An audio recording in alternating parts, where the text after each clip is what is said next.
자, 이번 시간에는 가사에 대해서 배워보도록 하겠습니다. 여러분들 그 고전 시가 중에서 가장 중요한 영역이 어디라고 생각하십니까? 대다수는 이제 뭐 시조라고도 얘기하고 이러겠지만 가장 중요한 영역은 뭐니 해도 가사입니다. 가사 중에서도요, 조선 전기 가사에 항상 가장 중요한 부분들이 집중되어 있습니다.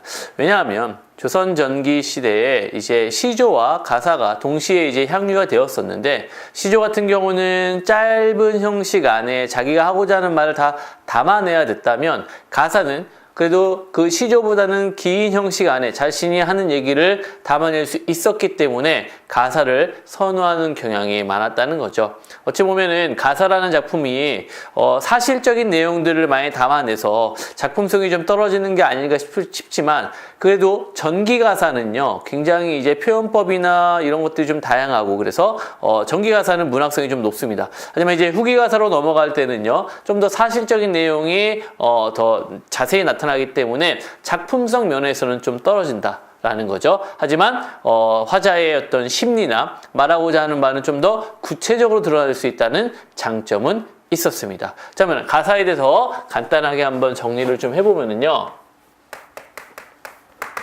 자, 역시 시기는요, 고려 말에서부터 조선 후기까지입니다. 그 다음에 작가층은요, 자, 사대부에서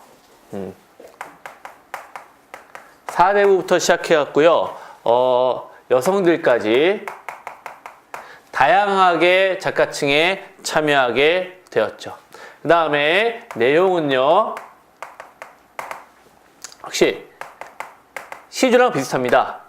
강원정, 연군, 충신, 연주지사,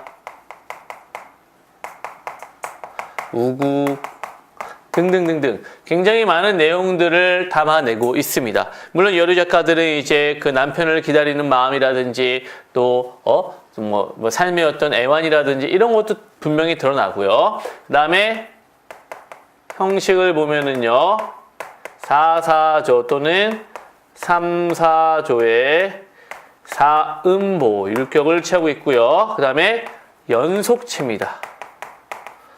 자, 시조와 다른 점은 바로 이 부분이죠. 연속체라는 겁니다. 결국 그 시조는 4사조의 사음보에 그 다음에 분절체 형식을 취하고 있다는 건 연이 나뉘어 있다는 건데, 얘 같은 경우는요, 연속체라고 해서요, 연이 나뉘어 있지 않고 그냥 쭉 가는 겁니다. 그러니까 길게 쓸 수가 있는 거죠. 그래서 가사의 형식이 일단은 이 부분이 굉장히 중요한 거고요. 그 다음에 정격 가사라는 게 나타납니다. 정격 가사. 형식 중에 정격 가사라는 게 있는데, 이것은 뭐냐? 시조의 종장 형식과 유사한 겁니다. 시조의 종장 형식은 3, 5, 4, 3으로 되어 있죠. 3, 5, 4, 3의 시조 종장 형식과 유사하게 되어 있습니다. 이렇게 되면 이거는 정격 가사라고 이야기를 합니다. 자, 대표작으로는 여러 작품들이 있는데 우리가 이제 배워야 될 작품들 나와 있으니까 같이 배우면서 간단하게 정리해 보도록 하겠습니다. 자, 가사의 첫 번째 작품은 정극인의 상춘곡입니다.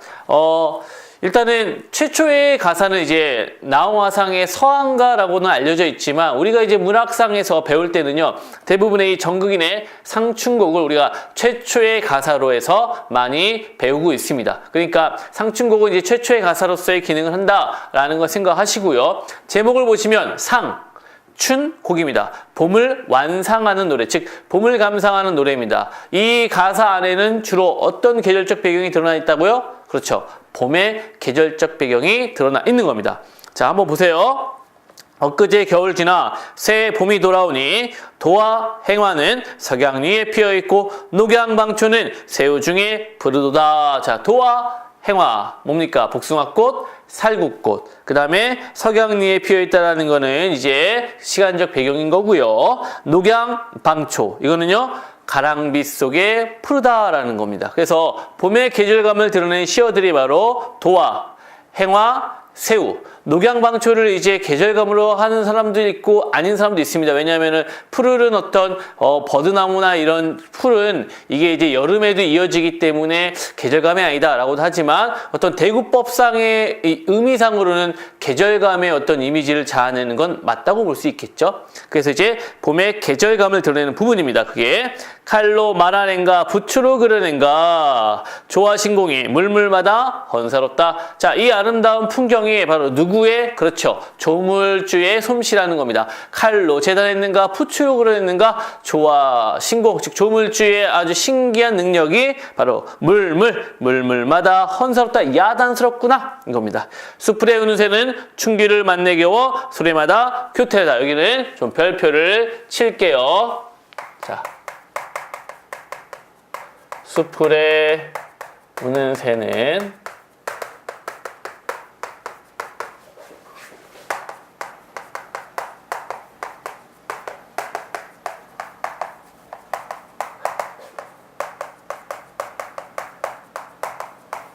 자, 일단 두 가지 측면을 여기서 봐야 되는 겁니다. 첫 번째는요, 일단 내용입니다. 숲풀에 새가 울고 있습니다. 얘가 왜 우느냐? 봄 기운을 못 이겨서 소리마다 교태롭다는 거죠. 교태를 부린다는 게 뭔지 알죠? 막 좋아하는 거, 막 이런, 새가 새는 이렇게 우는 게 아닌데, 찍찍! 뭐 이렇게 우는데, 그게 뭔가 봄 기운을 못 이겨서 막 좋아하는 것처럼 보인다는 겁니다. 하지만 새가 그렇다라고 단정 지을 순 없죠. 그건 누구의 심리요? 그렇죠. 바로 화자의 심리입니다. 즉 화자의 심리가 어디에 새에게 이입됐죠. 그래서 얘는 감정이입의 대상입니다. 그래서 감정이입의 대상이고요. 두 번째, 이 시의 형식은 몇 음보라 그랬죠? 3, 4조, 4, 4조의 4음보라 그랬습니다. 3, 4, 3, 4, 4, 4. 근데 얘는 몇 음보예요? 총 6음보죠. 그래서 얘는요, 두 번째, 음보가 파괴는 음보 파격. 자, 이 상충곡에서 여기 딱 한 구절입니다. 음보 파격이 일어난 부분입니다. 그러면 이래도 되느냐? 됩니다, 물론. 많이만 안 하면 되는 거죠. 그러니까 초기의 정기 가사는 이런 음보 파격이 굉장히 적습니다. 하지만 후기 가사로 넘어가면서 내용이 길어지면서 이런 음보 파격이 심심찮게 나타났다는 거 기억을 해 두시면 되겠습니다. 그래서 지금 감정이입의 대상. 그러면 화자의 감정은 무엇이냐? 바로 뭐냐? 자연과 하나 되는 것 같은 마음, 즉 무라일체입니다. 자, 밑에 볼게요. 무라일체연이 동그라미 화자의 심리입니다. 흥이에 다를 소냐? 흥이 이와 다르겠느냐? 라고 했으니까 뭡니까? 나의 심리도 어떻다? 그렇게 흥겹다. 새처럼 흥겹다. 라는 겁니다. 설의법이 쓰였네요.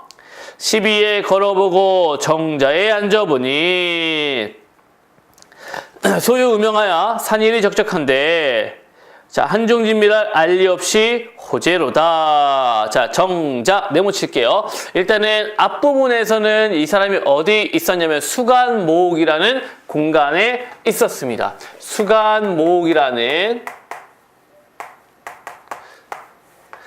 공간에서 정자로 이동한 겁니다. 그리고 거기서요, 소요 음영을 하고 있습니다.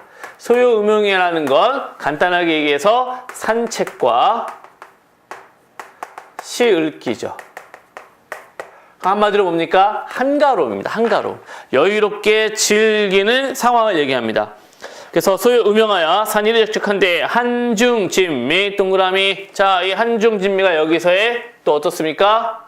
그렇죠. 핵심적인 심리가 되는 거죠. 한가로움 가운데 느끼는 참된 맛, 한중진미를 알 리 없이, 알 사람이 없이 호재, 혼자로구나, 이런 의미입니다.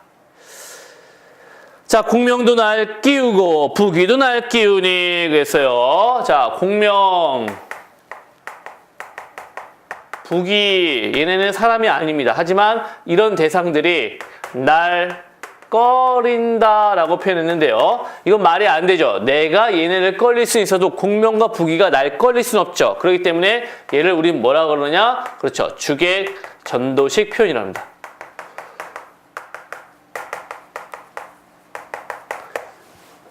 내가 꺼리는 것을요, 그 대상이 날 꺼린다라고 표현함으로써 자기의 어떤 책임을 절로 돌려버리죠. 그래서 주객전도식 표현이 되는 겁니다. 공명과 부귀가 날 꺼리기 때문에 나는 청풍명월 외에 어떤 벗이 있어였고 청풍명월만이 내 벗이다. 자연 친화죠. 단표누황에 흩트네요 많이 하네. 단표누황 표시해놓고요. 자, 단표누황이 나오면은 얘는 가난함입니다. 단표누황이 나오면 무조건 가난함이에요. 여기에 허튼 생각, 흩트네요라는 건 허튼 생각을 하지 않는다는 거죠.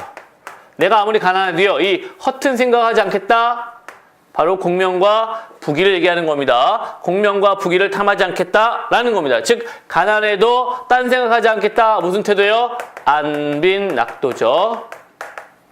아무타 백년행락이 이만한들 어찌하리. 이만하면 괜찮다라는 거죠. 즉 무슨 태도에 또 안분지족적 삶의 태도가 되는 겁니다. 안빈낙도, 안분지족의 삶의 태도가 들어갑니다. 그래서 크게 보시면은요, 봄을 완상하면서 그 자연을 외천하고 만족하는 거죠. 즉 자연친화, 무라일체의 태도가 중심이고요. 그 다음에 마지막에는요, 공명과 부귀는 나와 상관없다. 나는 이 생활에 만족하며 살겠다라는 자연친화, 무라일체의 태도까지 드러난다는 겁니다. 아시겠죠? 그래서 상충곡은 일단은 그런 내용이었고요. 그 다음에 시상전개 방식이 나타났는데 한번 나타났죠. 바로 공간의 이동에 따른 시상 전개 방식, 이것도 기억을 해 놓으시면 되겠습니다. 자, 그럼 이제 다음 페이지로 넘어가서요. 면왕정가로 가겠습니다. 송순의 면왕정가입니다.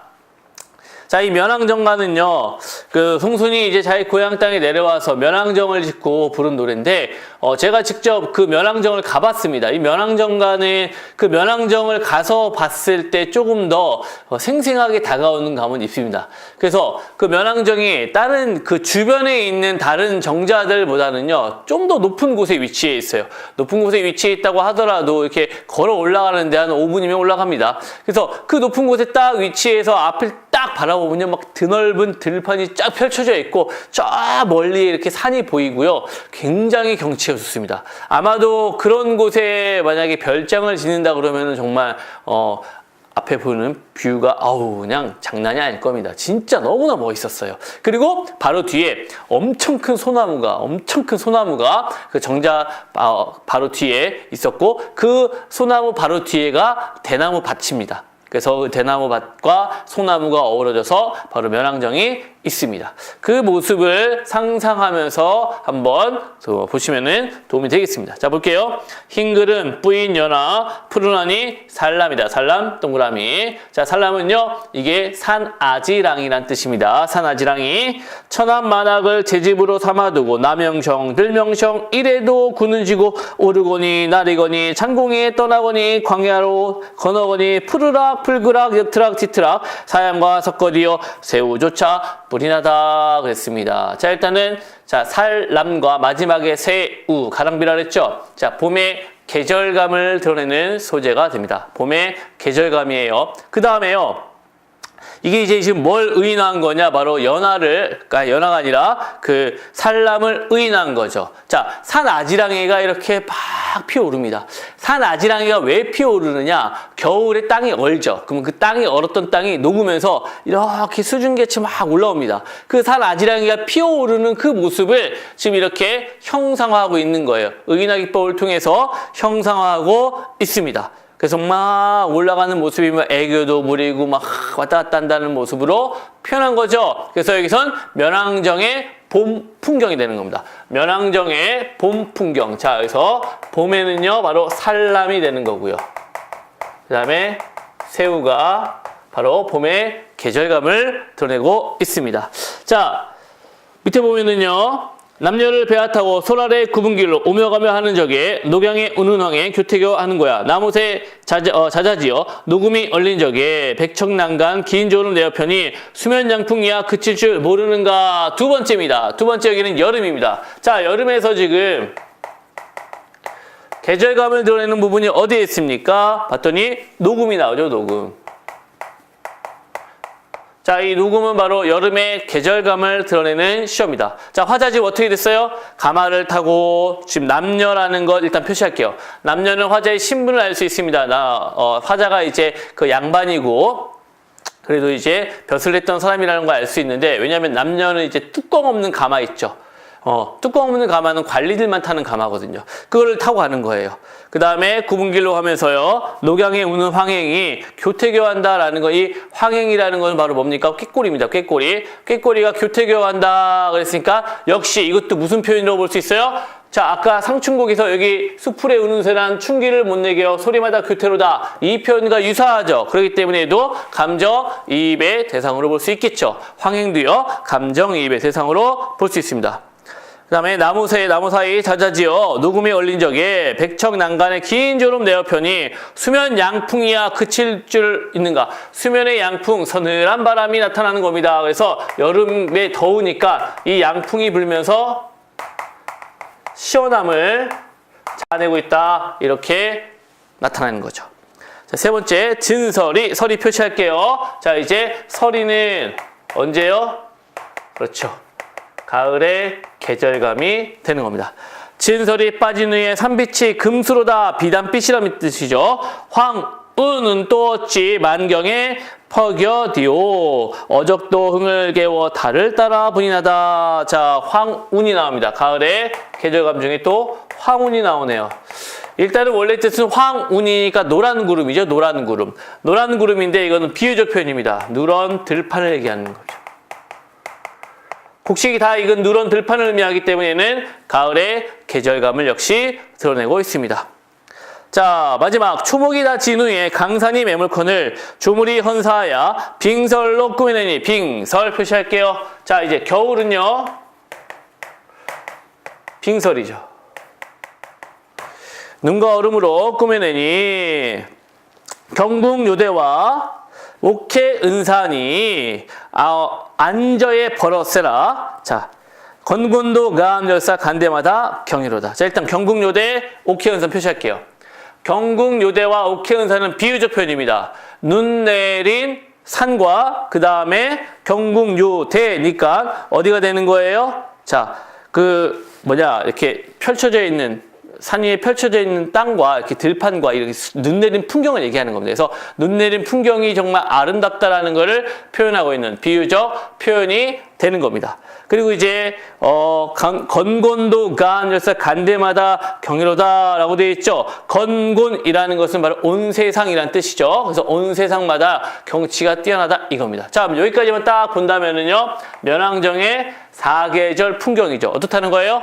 아름답다. 별거 없습니다. 면왕정의 사계절 풍경이 굉장히 아름답다. 이렇게 이야기를 하고 있습니다.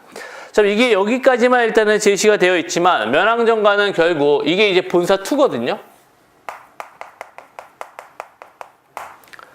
본사 1과 서사에서 보면은요. 서사 1과 간단히 정리해 주세요. 서사부터요. 본사 1까지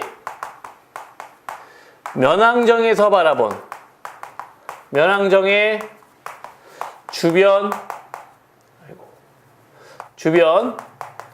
풍경을요 비유적으로 묘사합니다. 그 다음에 결사에서는요 화자의 심리 3가지를 제시합니다. 거기에 어떤 표현들이 나오냐면요 취흥이라는 표현이 나오고요. 그 다음에 벌로한 마음이 나오고요. 그 다음에 호탕한 정회가 나옵니다.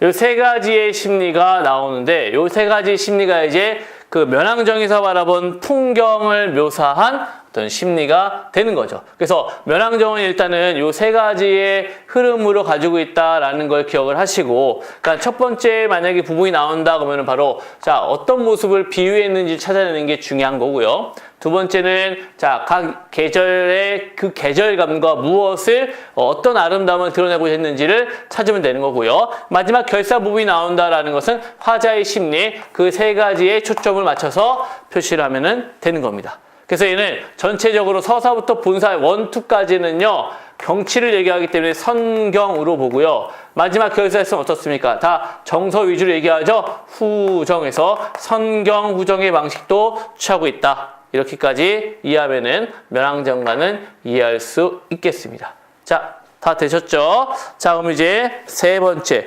관동별곡으로 갑니다. 자, 관동별곡은 여러분들도 많이 했고요. 정말 시험에도 여러 차례 나왔던 작품이기 때문에 또 나올까 싶지만요. 관동별곡만큼 작품성이 뛰어난 작품이 없습니다. 문학성이 뛰어난 작품이 없기 때문에요. 관동별곡은 항상 언제나 필수입니다. 필수. 여러분들이 꼭 기억을 해주시고요. 지금 저랑도 이제 뭐 다는 못하지만 자세히는 다는 못하지만요. 이 나온 부분이라도 여러분들 함께 이렇게 잘 보시면은 좀 도움이 될 겁니다. 자, 관동별곡의 일단은 첫 번째 특징을 좀 적어놓으세요. 얘는 기행가사입니다. 기행가사이기 때문에 기행문의 형식을 취하고 있다라고 보시면 되죠. 그럼 여러분들 기행문의 3요소를 한번 떠올려 볼까요? 제가 이렇게 가끔 툭 질문하면은요 거의 이럽니다. 기행문의 3요소를 거의 다 까먹었어요. 다 까먹었어요. 근데 기행문의 3요소 딱 생각해 보면은, 그러니까 그 말들이 떠오르지 않더라도 가장 중요한 게 뭡니까?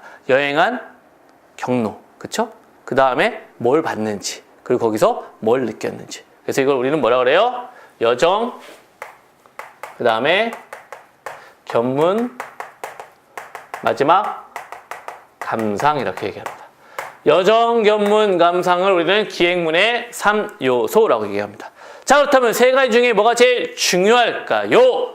하면은 이렇게 듣는 사람들에게 있어서는 어디를 갔는지가 되게 중요하겠지만 그게 아니라 이제 우리가 시험을 봐야 되는 수험생의 입장에서는요 항상 여기에 초점을 맞추면 됩니다.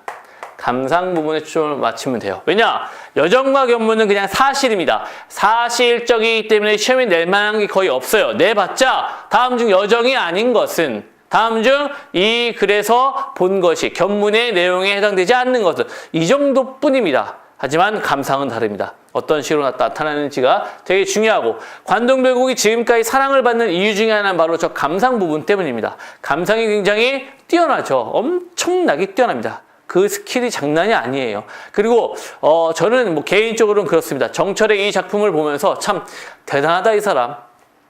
왜냐면은 이렇게 쓰면서 정말 그 임금의 은혜에 대해서 얼마나 정말 조목조목 이렇게 칭찬을 해놨는지, 그거는 아부의 어떻게 보면 최절정, 아부에서의 최고 절정입니다. 정말 이렇게까지 아부할 수 없습니다. 근데 자연스럽게, 그리고 또 자기를 굉장히 신선처럼 막 표현을 하고, 굉장히 어떻게 보면은요 낯뜨겁습니다. 하지만 그게 문학성이 뛰어나기 때문에 여러분들도 잘 이해하면서 따라오셔야 됩니다. 자, 처음 해볼게요. 자, 강호의 병이 깊어 중림이 누웠더니, 중림 표시할게요. 첫 번째 여정은요 중림, 즉 전라남도 창평입니다. 창평. 여기가 여정이고요. 여기는 이제 유배지였습니다. 유배지. 정철이 유배를 가 있었던 상황이었죠. 거기에서요 관동 800리의 방면을 맞대시니 표시할게요. 자, 임금이 바로 관찰사로 임무를 부여하는 겁니다. 자, 너 그래 고생했다. 저기 강원도 도지사하면 요번에 한 번에 이렇게 된 거예요. 관찰사는 강원도 지금의 도지사급이거든요. 그러니까 와 장난 아니죠. 그래서 어와 성은이야 가지런망극하다. 보세요. 바로 처음부터 얘기하죠. 임금의 은혜가 갈수록 끝이 없구나. 망극하다. 이렇게 표현한 겁니다. 첫 번째 줄에 강호의 병이 깊다라는 것은요 바로 이 여기에서의 삶의 모습이죠. 내가 진짜 병 들었다는 얘기 아니라 자연을 사랑하는 병이 들었다는 겁니다. 그래서 바로 뭐라 그래요 이거를요? 바로 천석고왕, 연하고질, 이 사자성어를 기억하세요. 자연을 사랑하는 병입니다. 당연히 창평에서의 당연히 뭐 본 건 뭡니까? 자연입니다. 자연밖에 없어요. 자, 그 다음에 어디로 갑니까? 연추문으로 갑니다. 바로. 자, 연추문은 어디냐면은요, 경복궁의 서쪽문입니다. 경복궁의 서쪽문이에요. 그러니까 서울로 올라온 거죠. 경복궁 서쪽문으로 들어갔다는 이유는 바로 연추문은 관리들만 출입할 수 있는 문이에요. 그렇기 때문에 내가 이제 관리가 됐다라는 어떤 자부심이죠. 연추문 느리다라 경해남문 바라보며 하직하고 물러나니 옥절이 얇혔었다. 지금 이제 받은 것들, 이 경인한문을 바라본 거는 바로 뭡니까? 인사체, 임금님을 뵈기 위한 거죠. 임금을 배우기 위한 것이고요. 옥절이라는 거는 관찰사로서의 표식입니다. 표식. 그러니까 임명장을 받았다는 얘기죠. 그럼 여기에는 어떤 감상이 이렇게 뚜렷하게 나타나지 않습니다. 그 다음에 어디로 가요? 연추문 갔다가요, 이제 평구역 말을 가라 흑슈로 돌아드니 그랬죠. 평구역에서는요, 한 게 뭐밖에 없어요? 말을 갈아탔어요. 지금도 이제 보면은 차들도 1시간씩 달리면은 휴게소에서 좀 쉬어줘야 되죠? 마찬가지로 말들도 뛰다 보면은요, 힘들어요. 그러니까 바꿔줘야 되는 거예요. 평구역에서 말을 갈아타요. 그 다음에 흑슈로 돌아서요. 흑슈. 여기는 지나가는 거예요. 섬광이 어디매요? 치악이 여기로다. 섬광과 치악의 강원도 원주입니다. 아이고, 원주에 지금 도착을 한 겁니다. 지금 그러니까 여주, 그 다음에 그러니까 경기도 여주와 양주를 지나서 섬광치악, 즉 강원도 원주까지 도착을 한 거예요. 지금 쭉 왔죠. 그럼 여기까지는요, 지금 보세요. 별다른 게 없습니다. 굉장히 어때요? 사건에, 자, 여기서 보면은 쭉 보면은요, 연추문에서 일단은 굉장히 이 사건이 빠르게 전개되고 있어요. 여기도 어때요? 빠른 전개예요.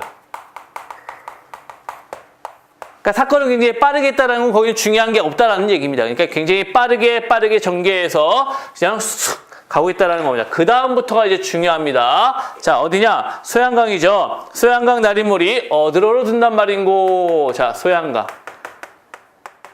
지금이 어디냐면요, 춘천입니다. 춘천. 근데 여기서 자, 보세요. 일단은 소양강에서 본 건 뭘까요? 흐르는 물을 봤습니다. 그쵸? 근데 자, 감상은 뭐예요? 소양강의 나른물. 자, 흐르는 물이 어디로 든단 말인고 라는 것은 이 흐르는 물은요, 한강으로 합니다. 한강에 누가 있어요? 한강이 어디냐면 한양에 있죠? 자, 한양에 누가 있어요? 임금이 있죠. 그러니까 갑자기 소양강을 바라보면서 누굴 떠올리는 거예요? 임금을 떠올리는 거죠. 그래서 임금님 사랑해요 라는 연군 지정이 나타나는 겁니다.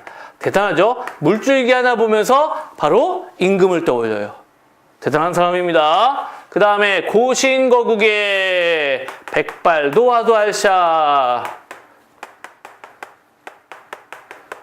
자, 나라를 떠나는 외로운 신하. 자기 자신을 지금 나라를 떠나는 외로운 신하로 표현하고 있어요. 굉장히 오버죠. 그저 한양을 떠나서 지금 춘천 도착했을 뿐입니다. 근데 나라를 떠나는 외로운 신하라고 표현해요. 백발이라는 것은 흰머리지만 여기서 어떤 의미가 될까요? 그렇죠. 스트레스를 많이 받으면 흰머리가 많이 생기죠. 그래서 근심과 걱정을 얘기합니다. 하도할자는 많기도 많구나. 결국 나라를 떠나는 외로운 신하가 근심 걱정이 많기도 많구나. 뭘 걱정하는 거예요? 나라를 걱정하는 거죠. 우국지정이 되는 겁니다.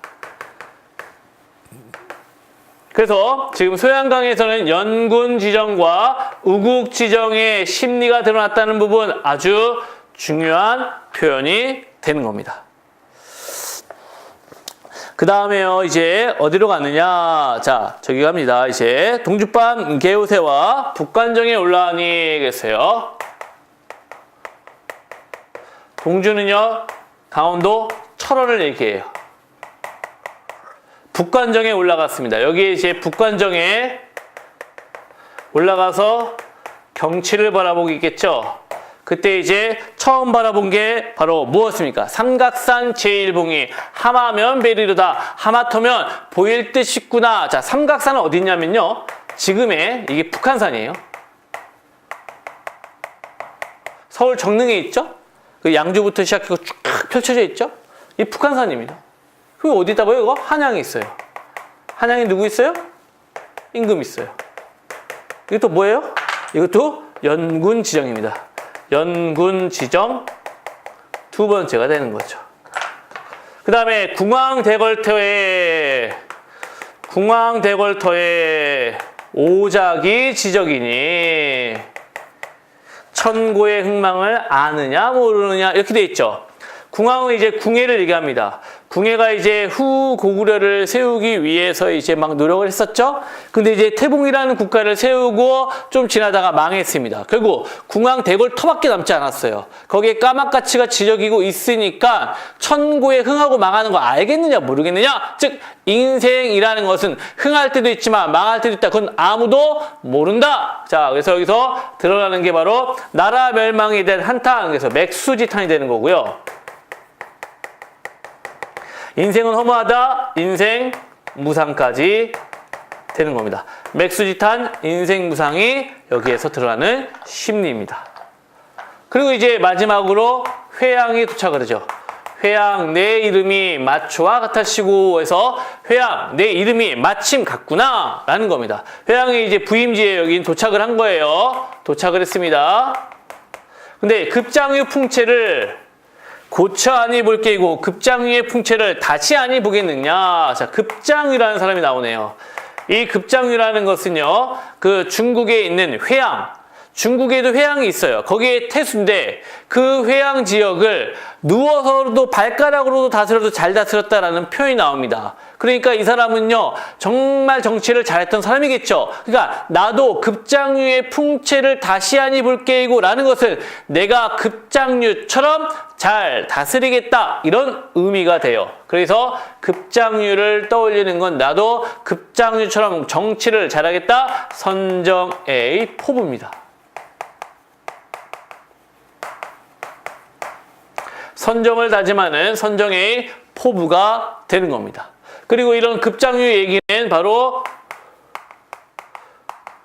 지금 우리는 잘 모르지만 그 당시 사람들은 알고 있겠죠. 고사를 인용한 겁니다. 급장유의 고사를 인용해서 선정의 포부를 드러냅니다. 여기까지가 부임 여정입니다. 부임 여정. 즉 부임하면서 내가 어떻게 지금 오는 자 여기까지 부임 도착지죠. 부임지인데 여기까지 오는 길에 지금 보면은 중요한 포인트는요. 창평에서의 어떤 그 자연을 사랑하는 마음, 그 다음에 자, 그 임명장을 받을 때 사건의 빠른 전개, 그 다음에 소양강에서의 연군지정과 우국지정, 그 다음에 철원에서의 연군지정과 바로 맥수지탄, 인생무상, 마지막 회양에서의 선정의 포부. 그래서 이 뒷부분, 소양강부터 회양까지 이 부분에 화자의 감정이 몰려있기 때문에 이 부분들이 중요한 거죠. 아시겠습니까? 서사에서는 이런 것들이 포인트가 되겠습니다. 기억을 하세요. 자, 필기 안 하신 분들은 빠르게 필기를 하고 그럼 다음으로 넘어가도록 하겠습니다.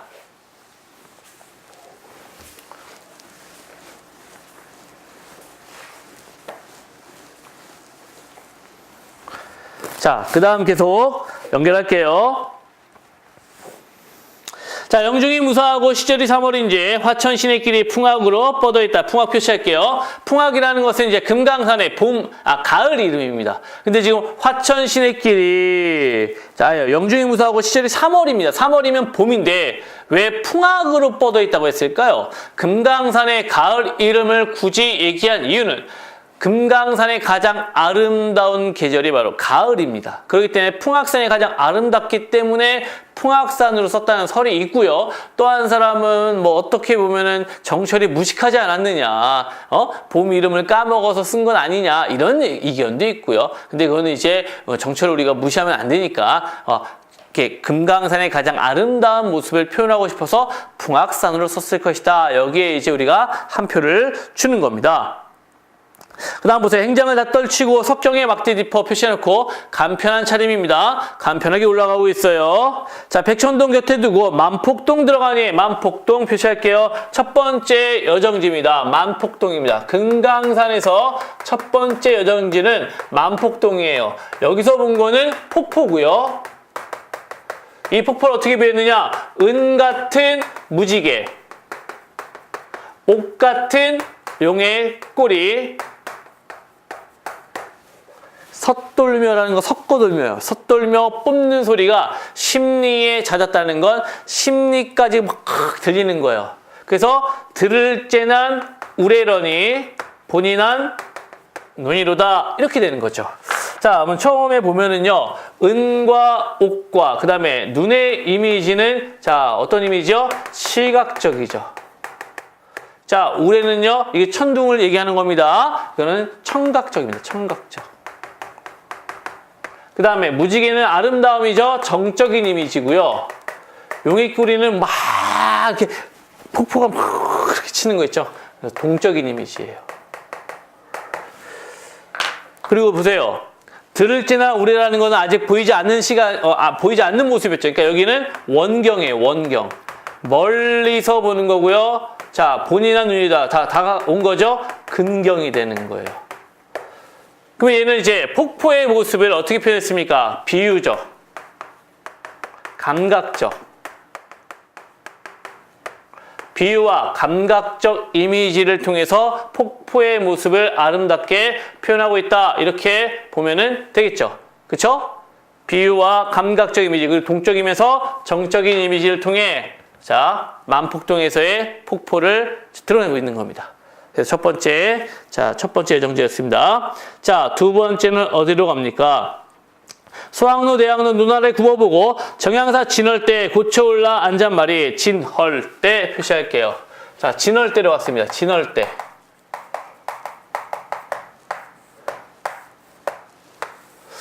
금강산에 올라가서 이제 진월대를 하는 건데, 진월대라고 하는 것은 여러분 뭐냐면요. 대라는 것은 그 높은 산 위에 평평한 땅을 이야기합니다. 그래서 거기 땅을 진월대, 평평한 땅을 얘기하는데, 그 진월대에서는 뭘 봤냐면요. 자, 저거 산봉우리를 본 거예요. 산봉우리. 산봉우리를 봤어요. 내가 어떻게 표현하는지 보세요. 자, 정형사 진월대 고쳐 올라, 다시 올라, 앉은말이 할 때 말이는 앉아서 하는 말이 이렇게 해석하면 틀립니다. 앉으니 이거예요. 해석 조심해야 돼요. 앉으니 녀산 진면목이 여기야 다변하다. 자, 첫 번째 감상은요. 녀산의 진면목을 여기서 다 보는 듯하다 이겁니다. 그러면은 녀산이라는 건 중국의 명산을 얘기하는 겁니다.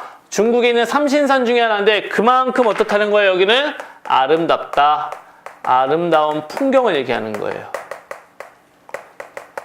우리 빗대어서 이렇게 표현을 하죠. 에버랜드를 가서 이렇게 얘기하는 건 똑같은 거예요. 와, 디즈니랜드를 보는 것 같아. 이렇게. 물론 비교할 수 없겠지만 그만큼 화려한 놀이동산이다라는 표현을 하고 싶었던 겁니다. 자, 두 번째요. 자, 그 다음 밑에 보세요. 자, 어와 조화옹이 헌사토 헌사샤. 두 번째는요. 조화옹이요. 야단스럽기도 야단스럽구나. 이겁니다. 한마디로 이제 조화옹이 조물주가 야단스럽게 지었다라는 건 그만큼 산봉우리가 어떻다요? 화려하다라는 겁니다. 세 번째, 날거든 뛰지 마나, 섰거든 솟지 마나. 그 다음에 부용을 묶었는 듯, 백옥을 꽂았는 듯, 동명을 박차는 듯, 북극을 개안는 듯 이렇게 표현하고 있습니다. 자, 그러면 이 부분은 산봉우리의 모습을요, 지금 역동적이면서 정적인 이미지로 표현하고 있는 부분인데, 날고 뛰고 서 있고 솟아 있다는 표현을 썼어요. 굉장히 어떤 이미지입니까? 막 산봉우리가요, 이런 금강산의 1만 2천 봉들 있죠? 그 모습을 이렇게 묘사한 겁니다. 그래서 날고 뛰는 것 같아요. 또는 서 있고 솟아 있는 것 같아요. 근데 이 표현이 바로 면왕정가에서 영향을 받은 부분입니다. 그러니까 의미는 이거죠. 야, 날거든 뛰지를 말든지 섰거든 솟지를 말든지 이 뜻이에요. 근데 의미상은 뭡니까? 날고 뛰고 섰고 솟았다는 얘기죠. 잘생겼으면 공부를 못하든지 운동을 잘하면은 뭐를 못하든지 이렇게 나오는 건 뭐예요? 다 잘한다는 거죠. 엄친아. 그런 거예요. 그래서 산봉우리가 자, 부용을 꽂고 백옥을 묶었는 듯, 동명을 박차고 북극을 개하는 듯. 자, 여기는 정적인 이미지예요. 정적인. 여기는 박차는 거니까 동적인 이미지예요. 자, 이 동적인 이미지, 정적인 이미지 어때요? 그러니까 산봉우리의 정적이면서 동적인 이미지를 지금 묘사하고 있는 겁니다. 굉장히 이제 산봉우리가 막 이런 모습을 취하고 있다는 거죠.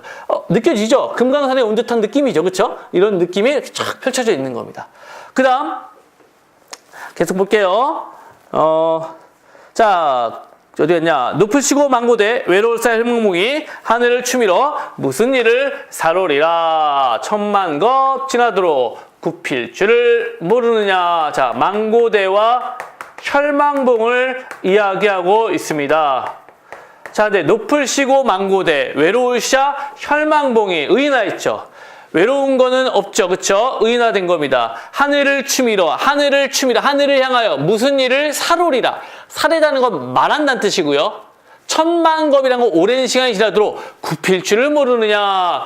자, 그러니까 혈망봉이랑 망고대가 굉장히 높이 이렇게 쭉 솟아있겠죠. 근데 마치 하늘을 향하여서 무엇을 말하고자 하는 듯한 느낌이 들었다는 겁니다. 그럼 여기서의 하늘의 이미지는 바로 뭘까요? 그렇죠. 임금이 되는 겁니다. 그럼 임금을 향하여서 말하는, 굽힐 줄 모르고 말하는 얘네들은 바로 누가 돼요? 충신의 이미지가 되는 겁니다.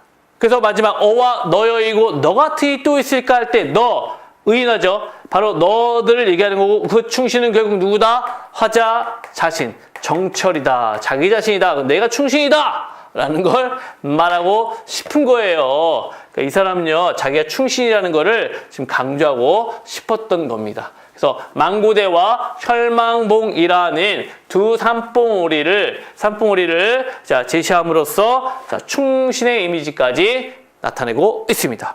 그 밑에 자, 개심대 고쳐 올라 중앙성 바라보며 만청봉을 넉넉히 혀여하니 혀다 또 나왔죠. 여기선 세다가 되겠죠. 혀다는 숫자를 세다입니다. 여기서 이제 개심대로 갑니다.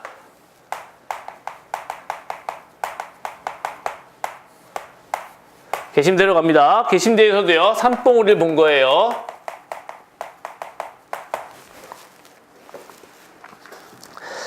자, 봉마다 맺혀있고 끝마다 서린 기운, 맑거든 좋지만아, 좋거든 맑지만아. 첫 번째 그 기운입니다.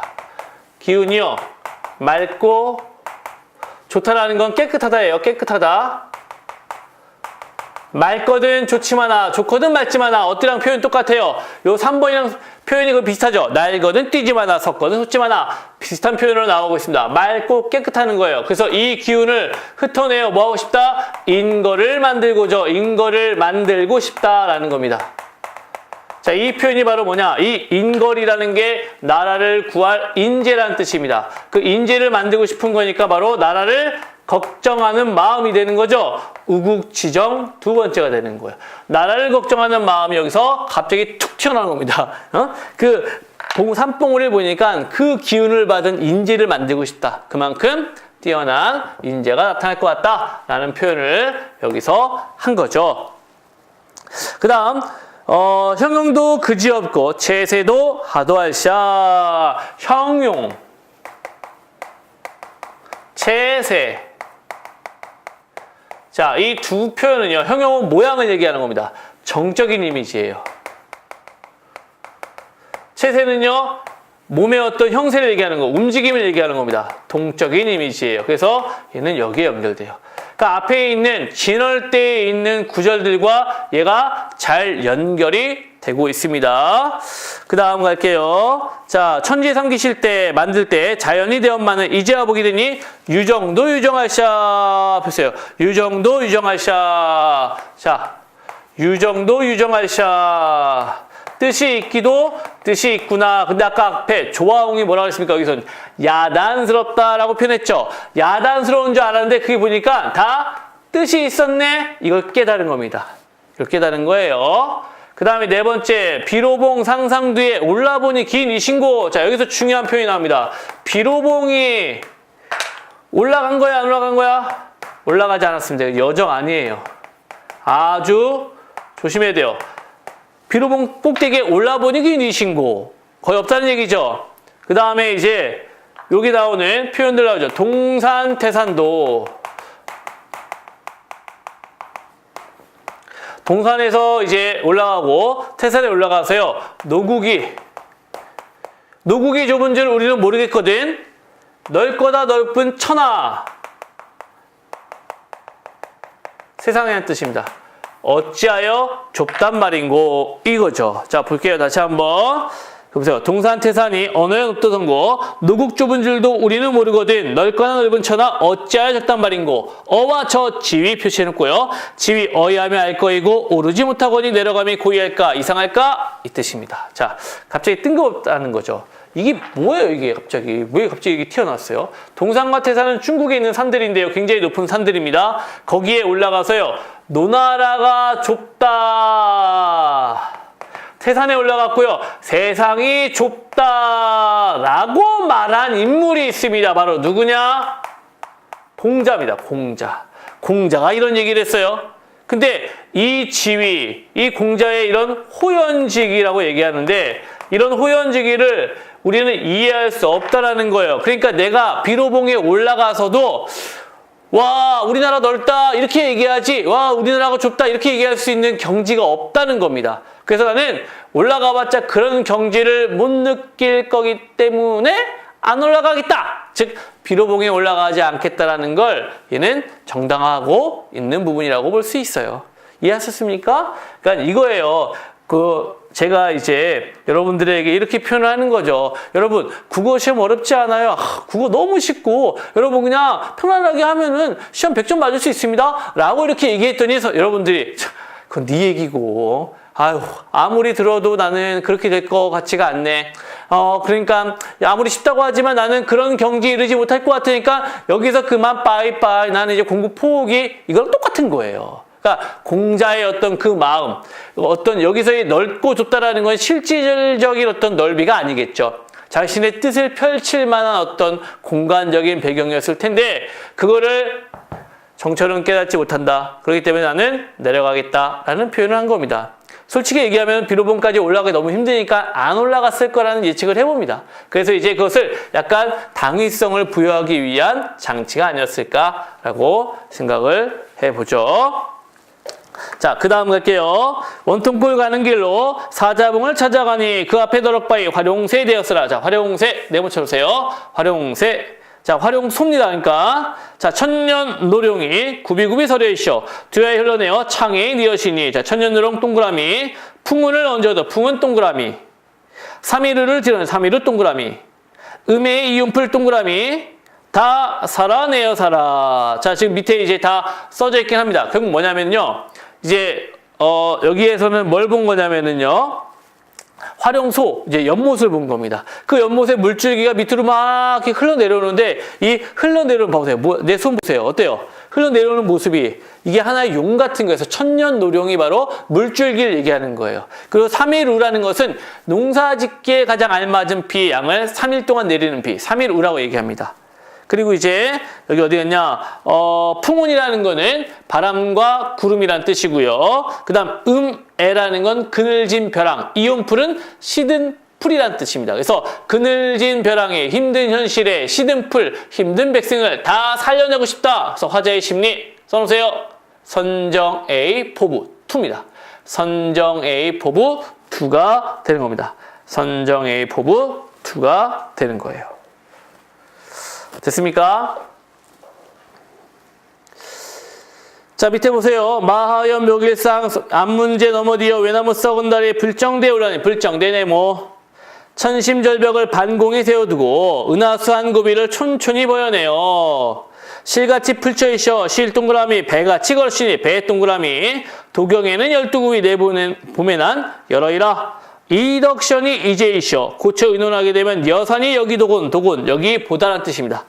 낫단 말 못하려니. 자, 이제 세 번째 저기 다른 여정은요. 이제 어디입니까? 불정대 올라갑니다. 불정대. 자, 불정대에서 본 게 바로 뭐냐? 12폭포를 바라본 겁니다. 12폭포를 바라봤을 때 그 12폭포는 천심절벽을 하늘에 세워둔 것 같다는 표현을 했고요. 그 다음에 은하수의 한 구비를 촘촘하게 베어냈어요. 실같이 펼쳐 있어 배같이 걸어놨습니다. 그 말은요, 바로 멀리서 봤을 때는요, 배가 쫙 펼쳐져 있는 것처럼 보이지만 가까이서 보면 가느다란 물줄기가 쫙 내려오는 거예요. 그래서 근경과 원경의 이미지를 제시하고 있는 겁니다. 실이 근경, 배가 원경의 이미지겠죠. 멀리서 보면 막 다 뭉쳐져 있는 것 같지만 가까이서 보면 한 줄기 한 줄기 다 내려오고 있어요. 그래서 12폭포의 모습을 묘사한 거고요. 그 다음에 이덕션이 이태백이 다시 살아나서 나타나면은요, 자기가 쓴 글에는요, 여산폭포가 되게 뛰어나다고 얘기했는데, 다시 봐봐, 여기 봐봐. 이 12폭포 봐봐. 어때? 여산폭포가 더 뛰어나다고 말 못하겠는데? 이런 표현인 거죠. 그만큼 여산폭포만큼 또는 여산폭포보다 어떻다? 뛰어나다는 걸 말하는 겁니다. 자, 이 12폭포는요, 아까 만폭동의 폭포와는 어떤 차이가 있습니까? 만폭동의 폭포는 아까 청각, 시각적 이미지, 정적이면서 동적인 모든 이미지를 다 동원했다면, 자, 12폭포는 어떤 이미지요? 시각적 이미지에 초점을 맞추고 있다. 여기 기억해 놓으세요. 12폭포는요, 시각적 이미지에 맞춰져 있다라고 보시면 되겠습니다. 자, 이제 그 밑에 가면은요, 그 다음은 원래 이제 저게 나와야 돼요. 어디가 나오냐면은, 그, 동해바다에서 관동팔경에 쫙 돌아보는 게 나와야 되는데, 그건 다 생략이 돼 있고요, 일단. 여기가 이제 마지막 여정지입니다. 망향정 네모 칠게요. 망향정은 마지막 여정지입니다. 자, 바다 밖은 하늘이니 하늘 밖은 무서신고 가뜩이나 노한 고래 동그라미 네가 놀래켰는지 불거니 뿜거니 어지러이 굳었더니 은산 동그라미 꺾어내어 육합의 날이 나니. 자, 육합은 온 세상이 한 뜻입니다.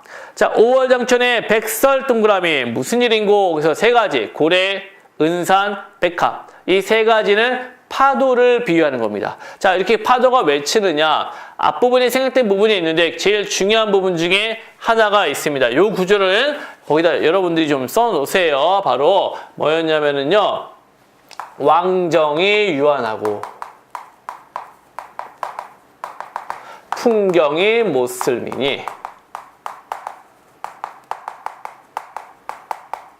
이 구절입니다. 이게 이제 관동별국에서 되게 중요한 구절 중에 하나인데요. 왕정은 관찰사로서의 임무예요. 개인의 즐거움입니다. 즉, 이 둘 사이에서 바로 뭐가 나타나는 거예요? 내적 갈등이 일어나고 있는 겁니다. 이런 내적 갈등이 이 사람은 나타나는 거예요. 즉, 관찰사로서의 임무를 지금 수행 중이에요. 금강산을 여행하는 건 관찰사로서의 임무를 수행하는 겁니다. 내가 즐기려고 그러는 게 아니야. 근데 임무를 수행하다 보니까 어때요? 임무를 수행하다 보니까 바로 즐거운 거죠. 그쵸? 임무를 수행하다 보니까 너무 재밌어. 더 하고 싶어. 더 하고 싶다 보니까 여기를 더 오래 머물고 싶은 겁니다. 하지만 임무는 바로 끝내야 돼요. 갈등이 나타나는 거죠. 그러니까 이제 내적 갈등이 나타납니다. 이런 내적 갈등이 바로 고래와 은산과 그 다음에 이 어디 갔냐? 백설로 표현해서 막 치고 있는 내적 갈등이 좀 심화되는 표현으로 볼 수가 있어요. 그 다음에 자, 저번도 밤이 들어 풍랑이 정하거늘 부상지척의 명언을 기다리니 달맞이 하는 겁니다. 서강천당이 보이는 듯 숨는 거야. 주름을 고쳐갖고 어깨를 다시 쓰며 계명성 돋도록 고쳐 앉아 바라보니 백년화 표시해놓고 이거는 밝은 달이고요. 임금의 은총으로 해석합니다. 백년화 한 가지를 뉘라셔 보내신고 이리 좋은 세계 남대대 다 배거져. 자, 남 바로 누굽니까? 백성들. 그래서 백성들에게 다 보여주고 싶구나. 선정의 포부와 애민 정신이 되는 겁니다. 선정의 포부, 애민 정신. 뉘화조, 신선이 마시는 술을 가득 부어 달에게 물은 말이 영웅은 어디 가며 사선은 길 이러니 어무나 만나보아 옛 기별 붙자니 선산동에 갈 길도 멀기도 멀구나. 자, 이 사람은 왜 이 신선이나 이 사람들을 만나고 싶었느냐? 갈등을 해소하고 싶은 거예요. 그래서 이걸 다 해소했던 사람이 누굽니까? 그렇죠. 이런 신선이나 영웅들은 이런 갈등을 다 이겨내고 그런 경지에 이른 사람입니다. 그러니까 그들 중에 아무나 만나보아서 묻고 싶은 거예요. 어떻게 하면 이런 상황을 극복할 수 있는지. 그러다가 뭐가 들었어요? 잠이 들었습니다. 꿈에 한 사람이 딱 나타나요.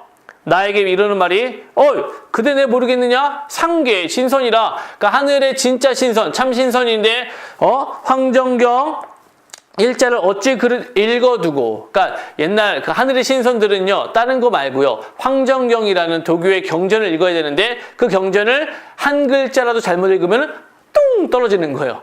땅으로 뚝 떨어졌다는 겁니다. 그래서 황정경 일자를 어찌 글을 읽어두고 인간에 내려와서 우리를 따르느냐, 인간 세상에 내려와서 우리를 따르느냐. 적은 듯 가지 마오. 이 술 한 잔 먹어보. 북두성 기울여 창의술을 보내어 처먹고 날 먹고 서너 잔 거울오니 화풍이 습습하여 양액을 취하더니 구만리창공에 적이면 난리로다. 이 술 가져다가 사해에 고르나나. 자, 여기 쫙 표시할게요. 억만창생을 다 취하게 만근 후에 그제야 고쳐만나 또 한잔 하자꾸야. 자, 이제 갈등이 해소가 됐습니다. 자, 무슨 말이냐면요. 지금 이 사람은 술을 이제 신선이 나타나갖고, 자, 술을 한잔 하자입니다. 그래서 술을 마시는데, 이 술을 마시다 보니까 이거는 우리가 마실 게 아니라 먼저 누구요? 백성들에게 이 술 가져다가 사해에 고르나나 억만창생을 취하게 만든 후에 그 다음에 다시 만나 한잔하자 이거죠. 그러니까 내가 지금 고민했죠. 그 공적인 일과 사적인 일 사이에 고민했는데 바로 백성들을 먼저 살린 다음에 그래서 선우가 되는 거죠. 먼저 걱정하고요. 다시 만나 한잔 후락 나중에 즐기자 선우 후락이 되는 겁니다. 그래서 갈등이 어떻게 되는 거예요? 갈등이 해소가 되는 부분입니다. 결국 갈등 해소의 매개체는 뭐였습니까? 바로 꿈이라는 공간 안에서의 술이 되는 겁니다. 꿈과 술이 바로 갈등 해소의 매개체가 되는 겁니다. 말 뒤자 학을 타고 구공에 올라가니 공중의 옥수소리 어제련가 그제련가 나도 잠을 깨어 바다를 굽어보니 깊이를 모르거니 가인들 어찌할리 꿈이 깼습니다. 자, 명월이 천산만락에 3, 5 안이 비친 4 대없다 3, 3543 이게 바로 뭡니까? 정격가사의 내용이라고 그랬죠. 그리고 명월이 임금의 은총이요 천산만락 온 세상에 가득 비치고 있다. 이런 식으로 해서 다시 한번 마지막에 임금의 은혜를 예찬하면서 끝냈습니다. 자, 관동배구 굉장히 길고요. 이게 사실 이렇게 짧게 끝낼 수 있는 양이 아닙니다. 근데 이제 여기 실려있는 것만 간단하게 제가 했는데 언젠가 또 시간이 되면은 문학 특강이나 이런 시간에 관동배구 자세히 할 수 있는 날이 또 올 겁니다. 그때 다시 한번 자세하게 하고요. 자, 어렵지만 굉장히 중요한 작품이라는 거 그리고 제가 했던 부분만큼이라도 여러분들이 자세히 공부하시고 또 모르는 건 질문도 하시고 그러면서 관동배구는 자세히 익혀두시기 바랍니다. 자, 다음 작품 3인국부터는 잠시 뒤에 이어서 하겠습니다. 잠시 뒤에 뵙겠습니다.